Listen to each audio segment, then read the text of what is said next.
시간이 되었으므로 다 같이 일어서 찬송하며 대림절 셋째 주일 예배를 하나님께 드리겠습니다.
고백의 기도를 드리며 십자가의 돌로 우리 마음을 심고 하나님 앞으로 나가시겠습니다.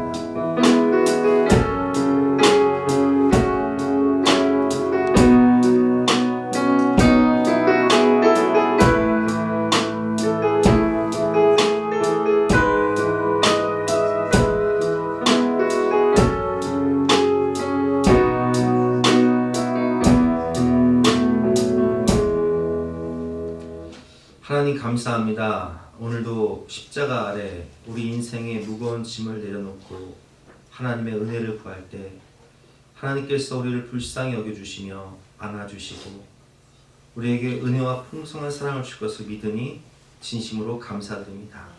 이 예배를 통하여 하나님의 풍성한 사랑을 느끼고 주님의 음성을 듣고 치유와 회복을 얻을 수 있도록 은혜를 베풀어 주시옵소서. 감사드리며 예수 그리스도 이름으로 기도드렸사옵나이다. 여호와는 긍휼이 많으시고 은혜로우시며 노하기를 더디하시고 인자하심이 풍부하시도다. 그러므로 주 예수 그리스도 안에 있는 자에게는 결코 정죄함이 없느니라. 아멘. 사죄를 확신하며 다같이 사도신경으로 우리의 신앙을 고백하시겠습니다. 나는 전능하신 아버지 하나님 천지의 창조주를 믿습니다. 나는 그의 유일하신 아들 우리 주 예수 그리스도를 믿습니다. 그는 성령으로 잉태되어 동정녀 마리아에게서 나시고 본디오 빌라도에게 고난을 받아 십자가에 못 박혀 죽으시고 장사된 지 3일 만에 죽은 자 가운데서 다시 살아나셨으며 하늘로 오시어 전능하신 아버지 하나님 우편에 앉아 계시다가 거기로부터 살아있는 자와 죽은 자를 심판하러 오십니다. 나는 성령을 믿으며 거룩한 공교회와 성도의 교제와 죄를 용서하는 것과 몸의 부활과 영생을 믿습니다. 아멘. 다 같이 앉으셔서 함께 찬송하시겠습니다.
봉제와 예배를 위해서 합심해서 기도하신 이후에 오늘 대표해서 송원주 원사님께서 대표해 주시겠습니다.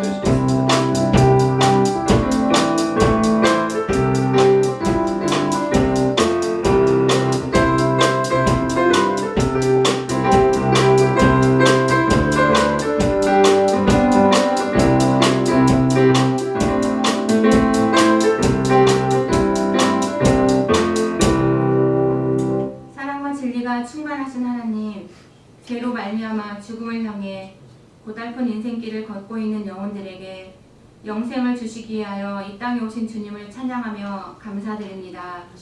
주님의 낮아지심으로 우리를 위한 대속 제물이 되심으로 우리가 새 생명을 얻었음을 찬양하며 감사합니다.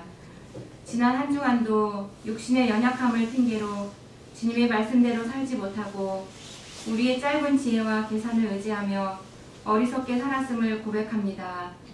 주님, 이 시간 우리를 긍휼히 여겨주시고 용서하여 주세요.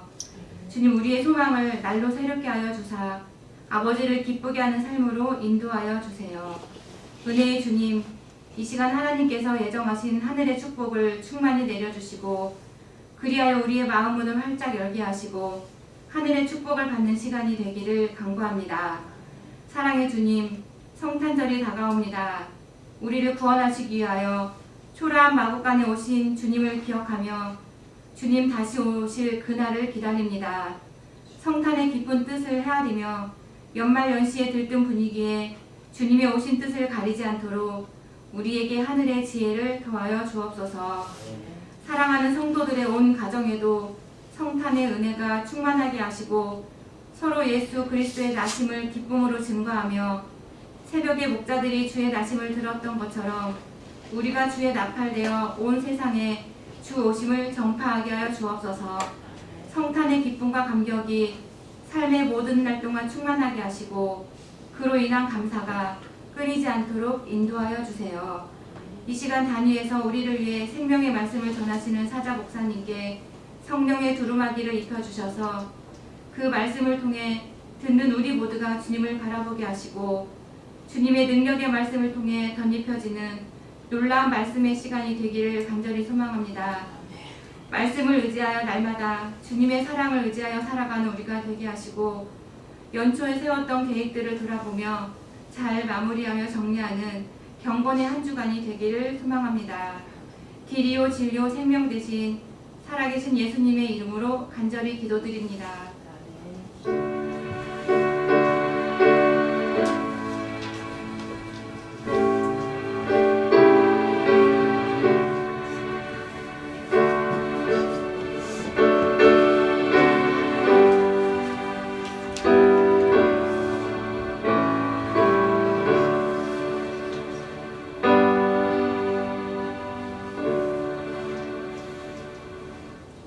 반갑습니다. 오늘도 주님을 사랑하는 마음으로 주님 전에 오신 여러분들을 주님의 이름으로 환영하고 축복합니다.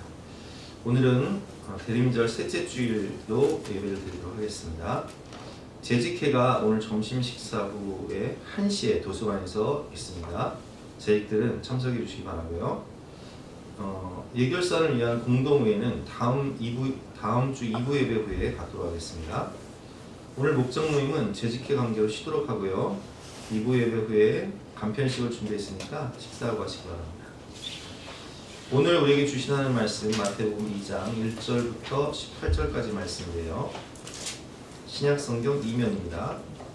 마태복음 2장 1절부터 18절까지 말씀을 이 영상을 통해서 함께 듣도록 하겠습니다. 제2장 헤로드 왕 때 예수께서 유대 베들레헴에서 나시매 동방으로부터 박사들이 예루살렘에 이르러 유대인의 왕으로 나신 이가 어디 계시냐? 우리가 동방에서 그의 별을 보고 그에게 경배하러 왔노라. 헤로드 왕과 온 예루살렘이 듣고 소동한지라. 왕이 모든 대제사장과 백성의 서기관들을 모아 그리스도가 어디서 나겠느냐 물으니 유대 베들레헴이오니 이는 선지자로 이렇게 기록된 바 또 유대 땅 베들레헴아 너는 유대 고을 중에서 가장 작지 아니하도다. 내게서 한 다스리는 자가 나와서 내 백성 이스라엘의 목자가 되리라 하였음이니이다. 이에 헤롯이 가만히 박사들을 불러 별이 나타난 때를 자세히 묻고 베들레헴으로 보내며 이르되 가서 아기에 대하여 자세히 알아보고 찾거든 내게 고하여 나도 가서 그에게 경배하게 하라. 박사들이 왕의 말을 듣고 갈새 동방에서 보던 그 별이 문득 앞서 인도하여 가다가 아기 있는 곳 위에 머물러 서 있는지라. 그들이 별을 보고 매우 크게 기뻐하더라.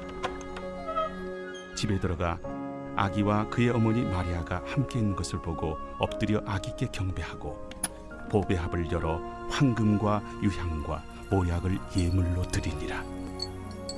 그들은 꿈에 헤롯에게로 돌아가지 말라 지시하심을 받아 다른 길로 고국에 돌아가니라. 그들이 떠난 후에 주의 사자가 요셉에게 현몽하여 이르되 헤롯이 아기를 찾아 죽이려 하니 일어나 아기와 그의 어머니를 데리고 애굽으로 피하여 내가 네게 이르기까지 거기 있으라. 요셉이 일어나서 밤에 아기와 그의 어머니를 데리고 애굽으로 떠나가 헤롯이 죽기까지 거기 있었으니 이는 주께서 선지자를 통하여 말씀하신 바 애굽으로부터 내 아들을 불렀다. 함을 이루려 하심이라. 이에 헤롯이 박사들에게 속은 줄 알고 심히 노하여 사람을 보내어 베들레헴과 그 모든 지경 안에 있는 산의 아이를 박사들에게 자세히 알아본 그때를 기준하여 2살부터 그 아래로 다 죽이니 이에 선지자 예레미야를 통하여 말씀하신 바 라마에서 슬퍼하며 크게 통곡하는 소리가 들리니 라헬이 그 자식을 위하여 애곡하는 것이라. 그가 자식이 없으므로 위로받기를 거절하였도다. 함이 이루어졌느니라. 죽이는 왕과 살리는 왕이라는 제목으로 본말씀 의지에서 함께 은혜를 나누고 있습니다. 오늘도 계속해서 대임절 설교인데요. 예수님의 다시 오심을 우리가 기억하며 우리 인생에 왜 예수님이 필요한가 말씀을 통해서 함께 배우도록 하겠습니다. 마이다스의 손이 있고 마이너스의 손이 있습니다. 마이다스의 손, 우리가 너무 잘 알듯이 마이다스의 손은 하는 일마다 가는 곳마다 그 사람 때문에 다 살아나고 또 하는 일마다 잘 되고 주변을 다 살리죠.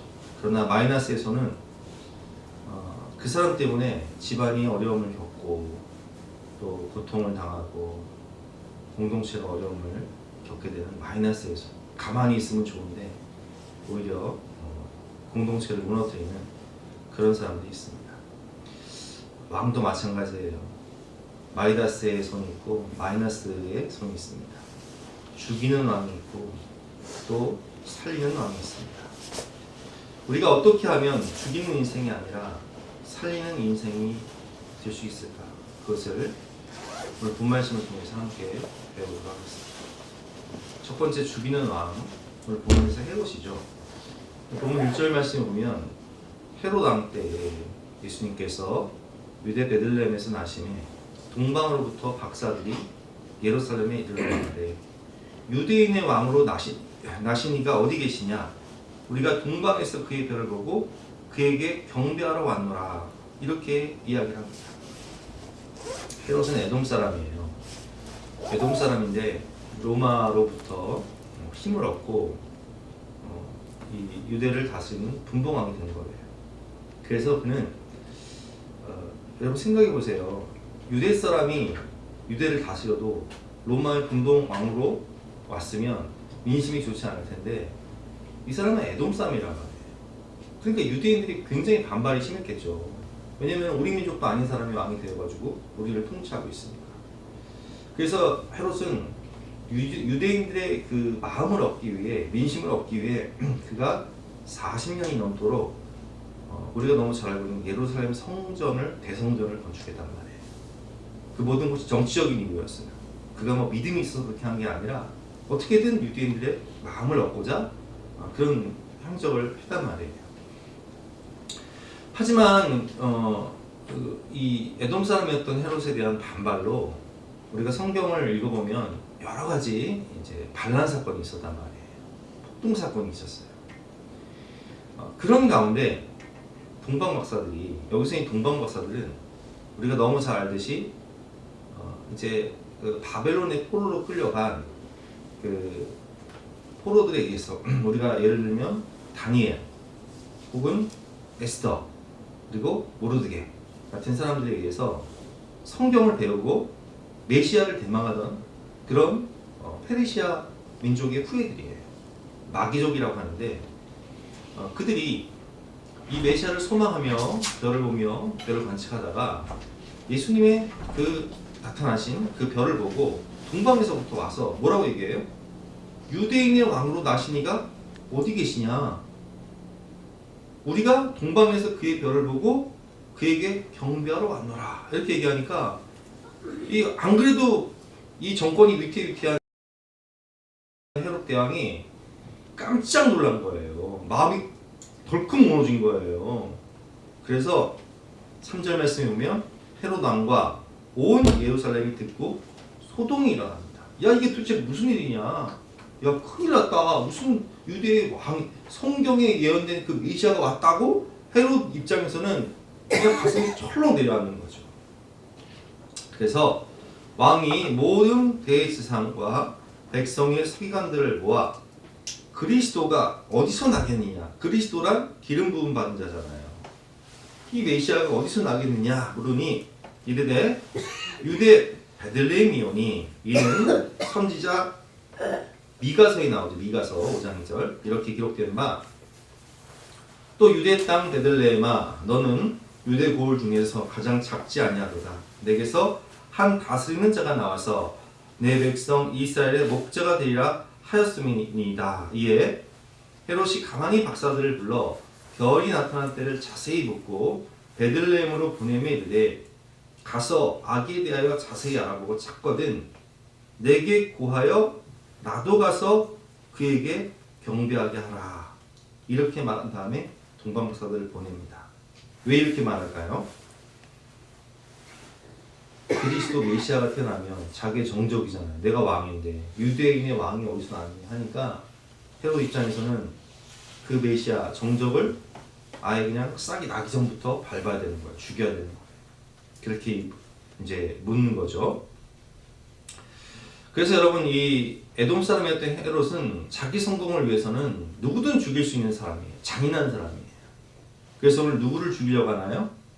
예수님을 죽이려 하고 그것이 실패하다 보니까 오늘 본문을 보면 베들레헴 지경에 2살 아이 남자아이들은 다 죽이는 모습을 볼 수 있습니다. 계속해서 보겠습니다. 그들은 꿈에 헤롯에게로 돌아가지 말라 지시하심을 받아 다른 길로 고국에 돌아가니라. 13절 한번 여러분 읽어보겠습니다. 시작. 그리 떠나니 주의사들에게 한동안 예루살렘을 찾아 죽이려 하니 그러나 그 영혼을 애굽에 위하여 내가 내게 이르기까지 하시니. 그래서 예수님이 어디로 내려가세요? 애굽으로 내려가시는 말이에요. 그래서 애굽에 가면은 콥트 교회라는 교회가 있어요. 콥트 교회는 거기 성지 순례를 가면 예수님이 이제 애굽으로 내려가셔서 이제 가셨던 생활하셨던 그런 곳이 있는데 이 콥트 교회는 이집트가 이슬람 국가잖아요. 그런데도 콥트 교회는 2000년 동안 무너지지 않고 계속 뜨거운 믿음을 유지해요. 예수님께서 애굽으로 내려가셔서 거기 그때부터 세워진 교회이기 때문에 지금도 뜨거운 믿음을 유지하면서 여러분 뭐 뉴스를 보셔서 아시겠지만 콥트 교회는 이 무슬림들에 의해서 테러가 일어나도요. 교회를 테러하는 사건이 일어나도요. 절대 흔들리거나 무너지지 않아요. 어쨌든 그래서 애굽으로 내려가시는데 14절 말씀에 요셉이 일어나서 밤에 아기와 그의 어머니를 데리고 애굽으로 떠나가 헤롯이 죽기까지 거기에 있었으니 이는 주께서 선지자를 통하여 말씀하신 바 애굽으로부터 내 아들을 불렀다 함을 이루려 하십니다. 그 말씀을 이루기 위해서 이제 애굽에 피난을 가시죠. 근데 16절 보니까 이에 헤롯이 박사들에게 속은 줄 알고 심히 노하여 사람을 보내어 베들레헴과 그 모든 지경 안에 있는 산의 아이를 박사들에게 자세히 알아본 그때를 기준하여 2살부터 그 아래로 다 죽입니다. 여러분 생각해 보세요. 2살 이하의 그 어린아이 남자아이들을 다 죽여요.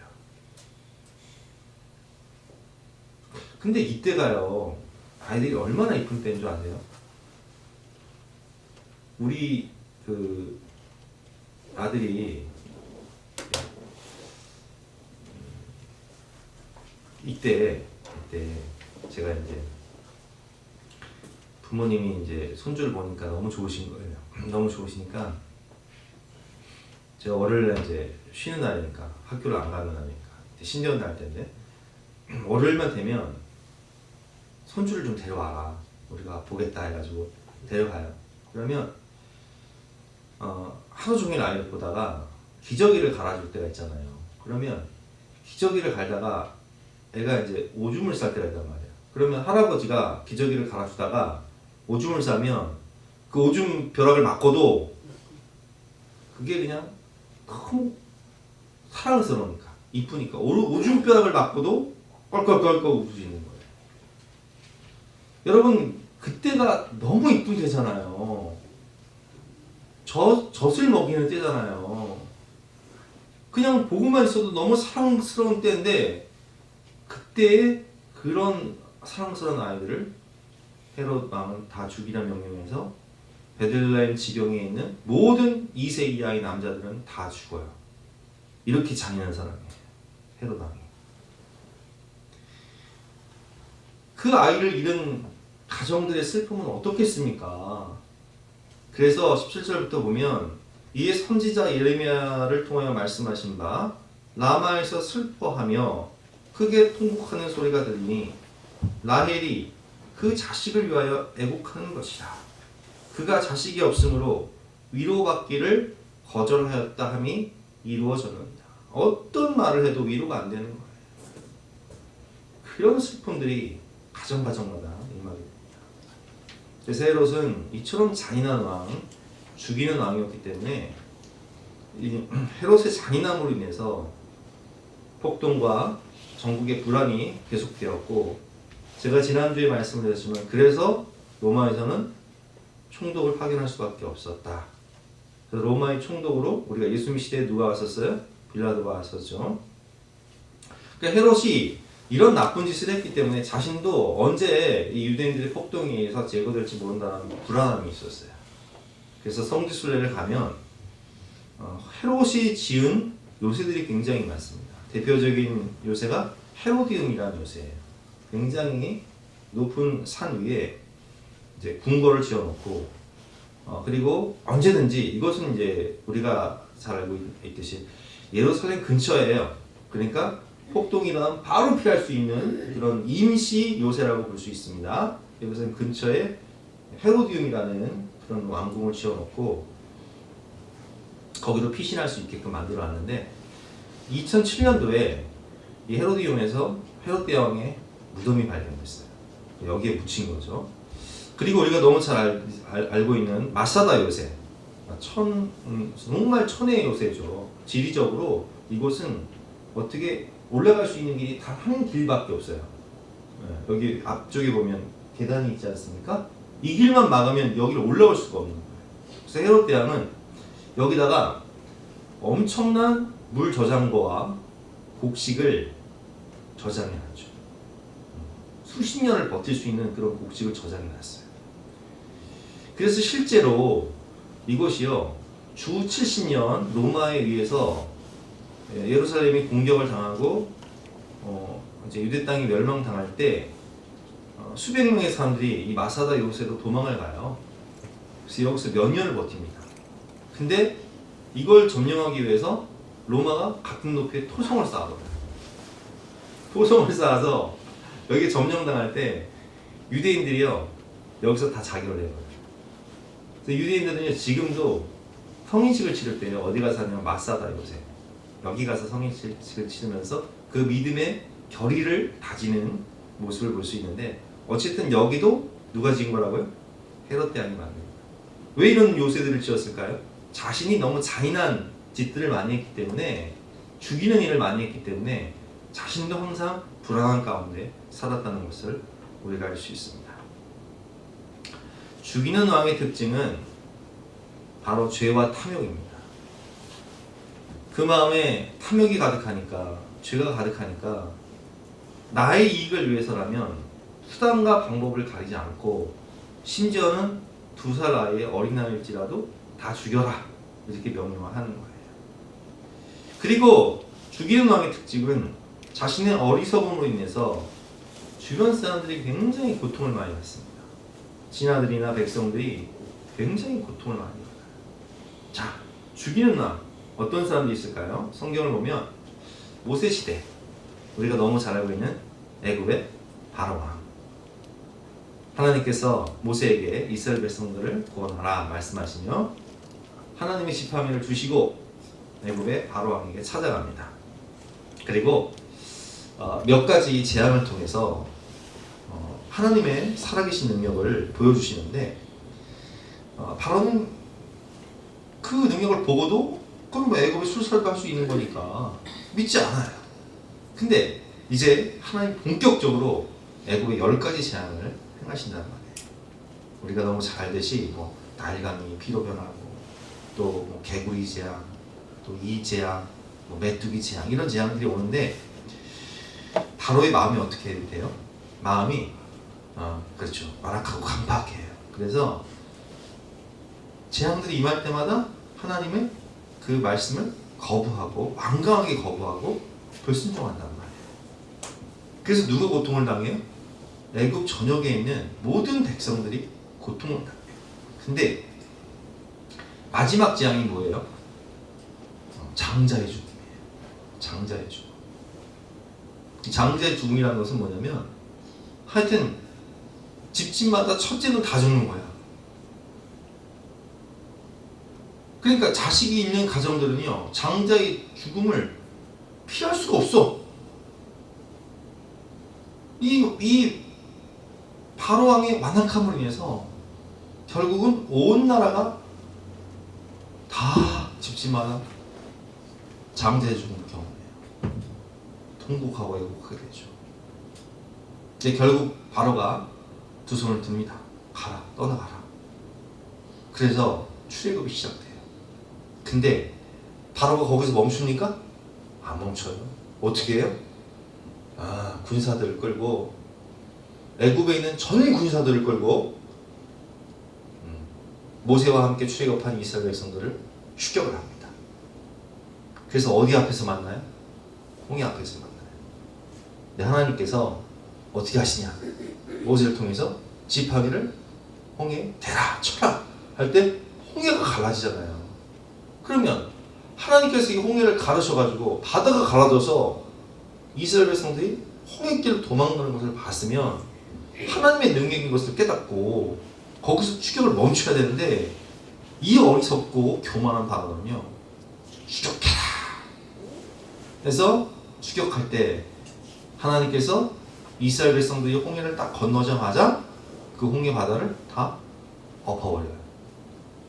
그래서 어떻게 돼요? 바로의 명령에 순종했던 그 신하들과 장군들은 바로와 함께 다 홍해에 수장이 되어요. 다 죽어요.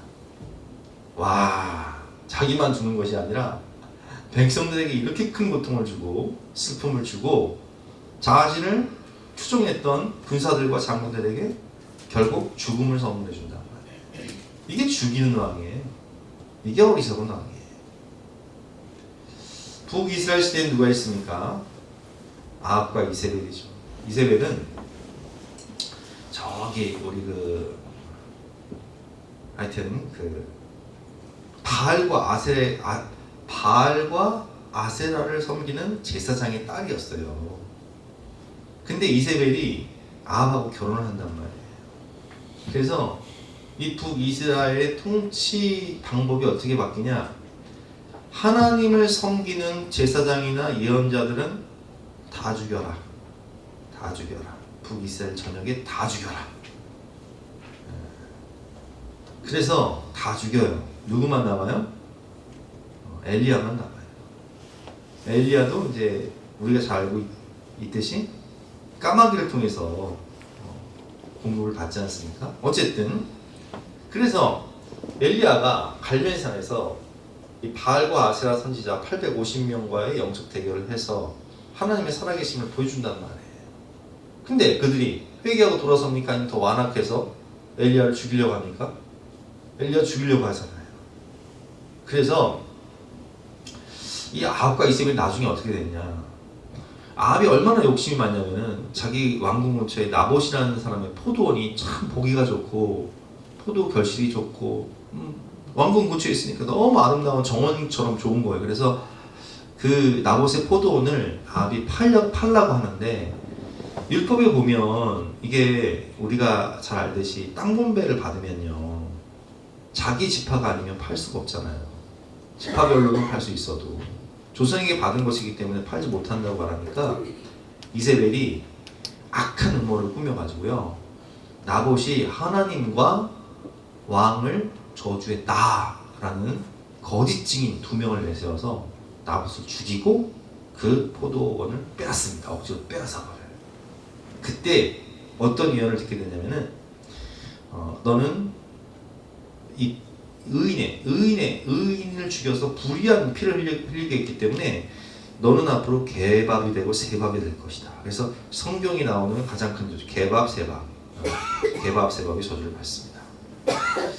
그리고 나봇은 이제 그 아람과의 전쟁에 나가면서 자기가 불안하니까 선지자들을 부르는데, 그 중에 참 선지자였던 미가야가 예언을 해요. 너는 이 전쟁에 나가면 반드시 예언대로 개밥, 새밥이 될 것이다 하는데, 그 말씀을 두렵고 떨림으로 받아서 회개하면 좋은데, 이 아합은요 어리석게도 백성들을 이끌고 나가서 아람과의 전쟁에 나가는데, 그래도 불안하니까 이 왕의 옷을 입고 나간 것이 아니라 군사의 입고 왕이 아닌 것처럼 하고 나가요. 근데 아람 사람이 우연히 쏜 화살이요, 이 갑옷 사이에 솔깃이라고 있어요. 그 솔깃에 쏙 박혀가지고 이 아합왕이요 화살이 맞아요. 근데 전쟁터에서 나가고 싶은데 전쟁이 너무 치열하다 보니까 이 전차가 나갈 수가 없는 거예요. 그래서 과다출혈로 죽게 됩니다. 그래서 이 아합이 전차에서 흘린 피를요 이제 닦기 위해서 우물터에 가서 전차를 닦는데, 그 피를 누가 와서 핥으냐면은 개들이 와서 핥아요. 그래서 정말 개밥이 돼요. 그리고 이세벨도 옥상에서 떨어져서 이제 죽을 때 그 시신이 갈기갈기 이제 부서지고, 그 시신을 개들이 와서 먹죠. 새들이 와서 먹고, 정말 개밥새밥이 되는 것을 볼 수 있습니다. 여러분, 이처럼 아합과 이세벨은요 자신만 죽는 것이 아니라 북이스라엘 전체를 바알과 아세라 섬기기 위해서 타락하게 만들고 백성들에게 큰 고통을 주고, 그리고 많은 사람들을 죽게 한 인생을 살게 한 거예요. 또 어떤 죽이는 왕이 있습니까? 우리가 너무 잘 알고 있는 사울왕. 사울왕은 욕심이 많고 교만했어요. 그래서 정말 하나님의 종 다윗을 시기함으로 말미암아 다윗을 추격하는데 10년이라는 세월을 보낼 뿐만 아니라, 그는 나중에는 누구에게 찾아가요? 엔돌 무당에게 찾아가요. 엔돌 지역에 있는 신접한 여인을 찾아간다. 무당을 찾아간단 말이에요. 그래서 그 무당이 뭐라고 얘기해요? 아유, 당신은 이제 죽을 겁니다. 아니나 다를까, 그는 하나님께 불순종하고 교만과 탐욕으로 말미암아 전쟁에 나가서 블레셋과의 싸움에서 치열한 전투 속에서 아주 비참하게 죽는데, 안타까운 것은 우리가 너무 잘 알고 있는 그 믿음의 사람 요나단까지 죽어요. 사울 왕의 아들이었던 그 믿음 좋은 요나단과 그의 형제들이요 전쟁터에서 대부분 다 죽습니다. 얼마나 안타깝습니까? 죄와 욕심에 눈이 멀어 주변 사람들의 고통은 보이지 않고요, 자기만 죽는 것이 아니라 자신을 따랐던 신하들과 그리고 가족들, 주변 사람들까지 다 죽이는 사람이 죽이는 왕의 특징이에요. 너무 안타깝죠. 북한의 김정은 보세요. 그 정권 유지하기 위해서 그 폭정으로 얼마나 많은 백성들이 지금 굶주려 죽습니까? 심지어는 지금 우크라이나와 러시아 전쟁에 그 젊은 아이들, 우리 아들, 진겸이 또래만한 아이들을 그 전쟁에 보내서 그냥 그 막대한 희생을 치르면서 그 전사자들에게는 돌아가는 게 없어요. 그 가족들에게 돌아가는 게 없다. 아니, 러시아인들은 전사하면, 제가 지난주에 말씀드렸지만 한 2억 정도 나와요. 월급도 많이 받아요. 근데 북한 병사들은 그렇지도 않아요. 전사해도요, 그 돈을요, 그 가족들에게 주지 않아요.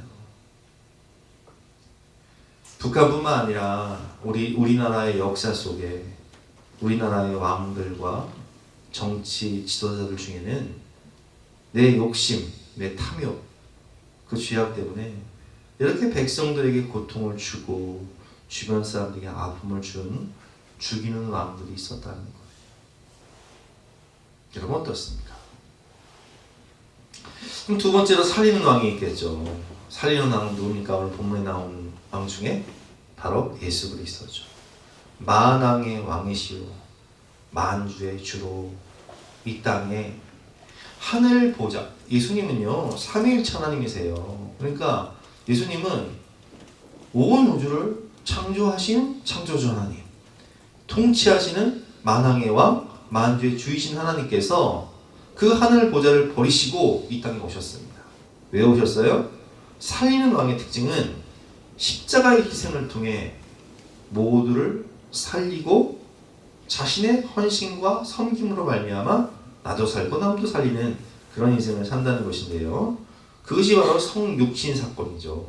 빌립보서 2장 5절부터 한번 교독해 보겠습니다. 너희 안에 이 마음을 품으라 곧 그리스도 예수의 마음이니. 시작.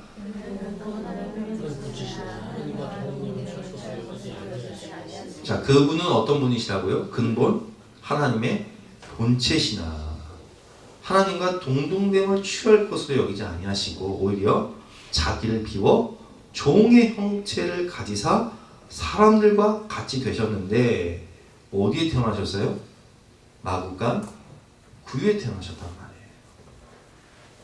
말이에요. 야, 어떻게 그 만왕의 왕 만주의 주이신 그 하나님의 본체이신 예수님이 인간의 몸을 입고 이 땅에 오실 때 그 냄새나고 시끄럽고 더러운 마구간 구유에 누이셨단 말이에요.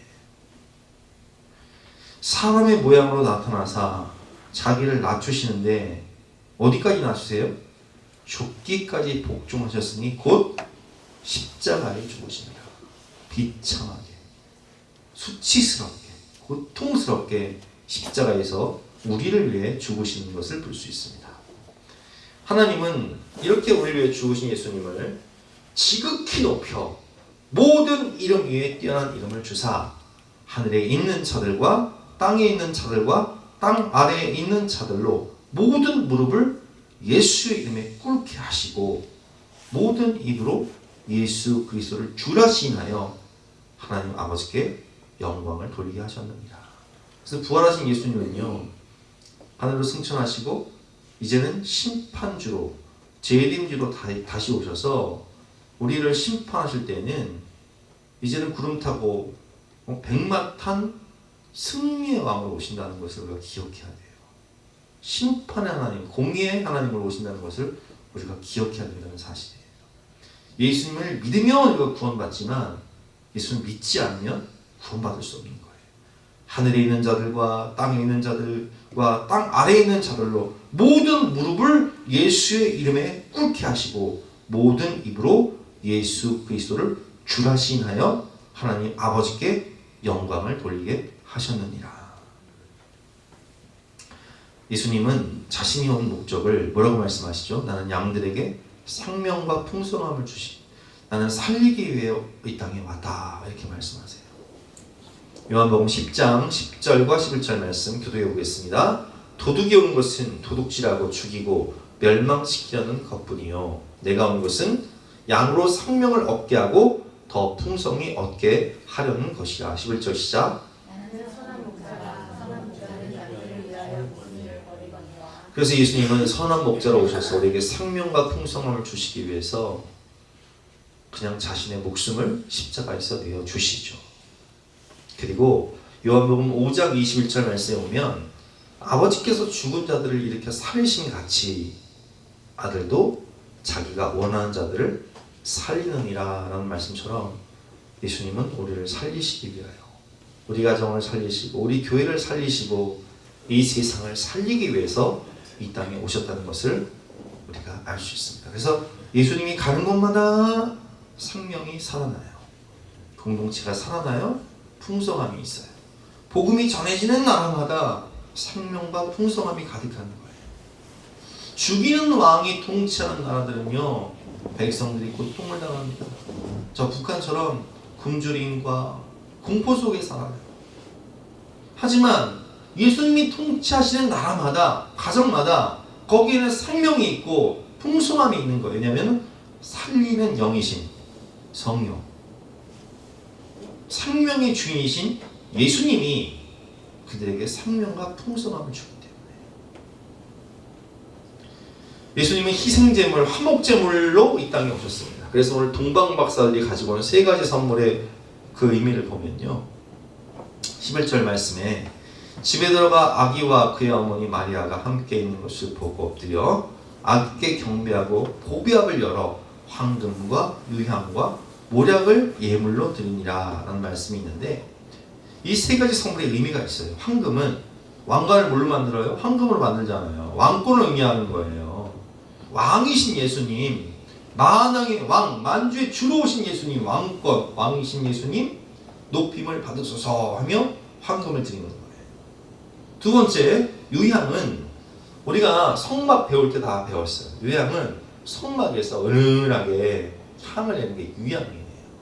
제사장을 상징하고 성막에서, 성전에서 사용을 하는데, 대제사장, 히브리서에 보면 하나님과 우리 사이에 대제사장, 중보자로 오신 예수 그리스도에 대해서 말씀하시는데, 예수님이 이 땅에 대제사장으로서 오셨다는 거예요.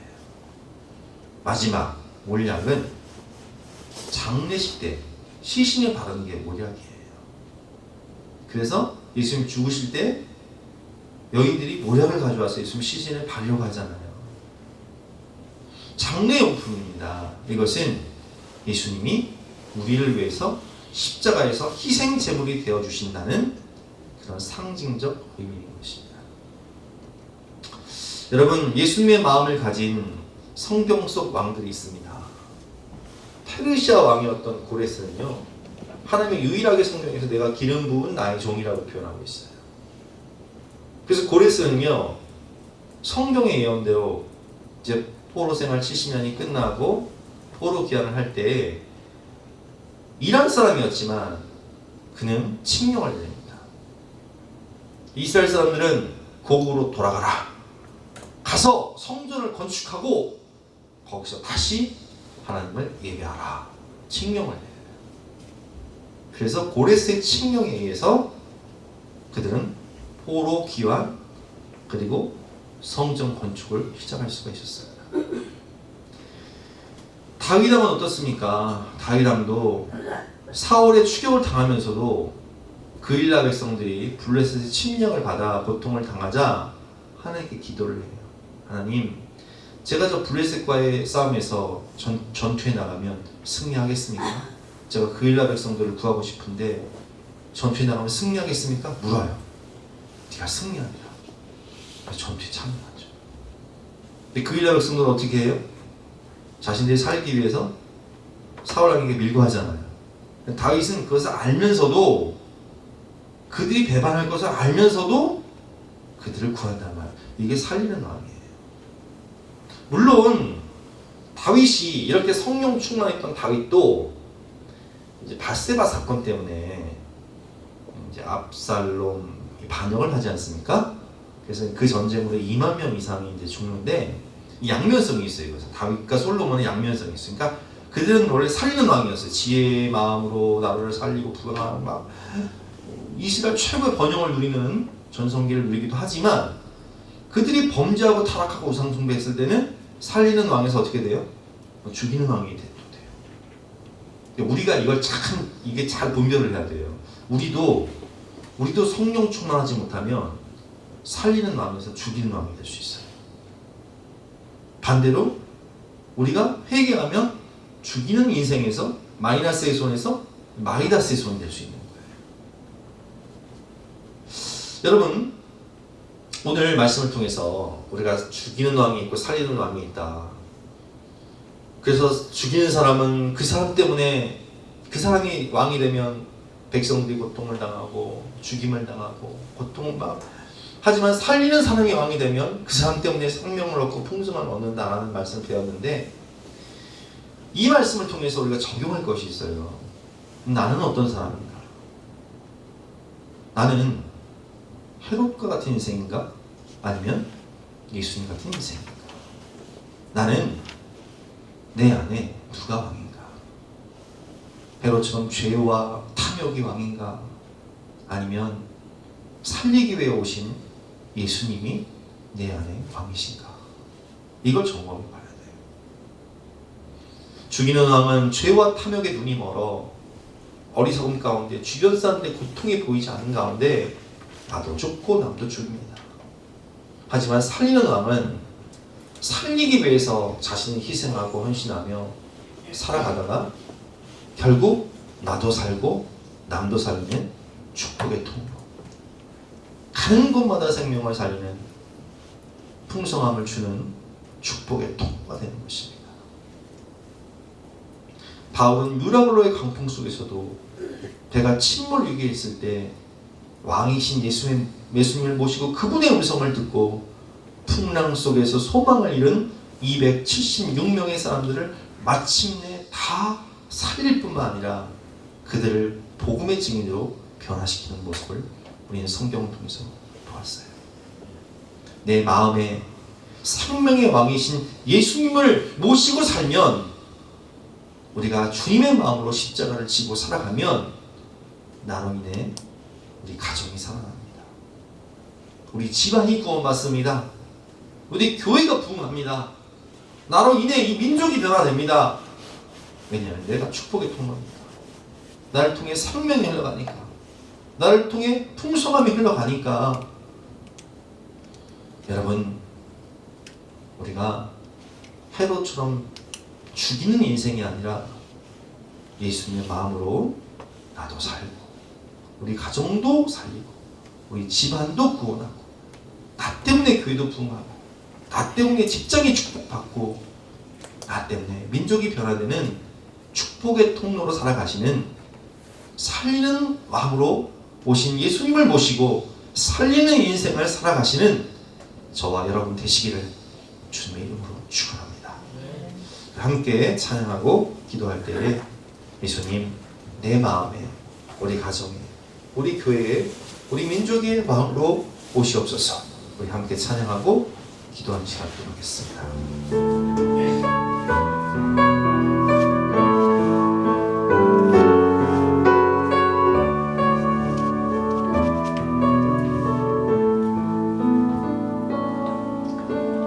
예수 우리 왕이여, 이곳에 오소서. 보좌로 주여 임하사 찬양을 받아 주소서. 주님을 찬양하오니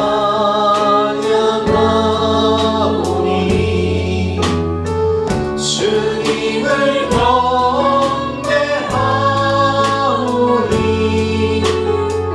왕이신 예수여 오셔서 좌정하사 다스리소서. 예수 우리 왕이여,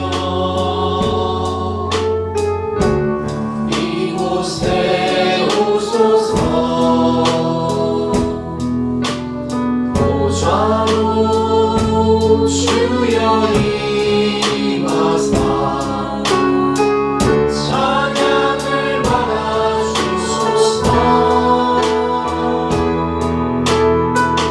주님을 찬양하오니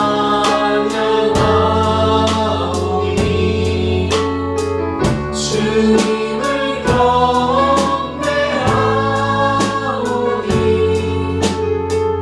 왕이신 예수여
46장 찬송하시겠습니다.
하나님 감사합니다.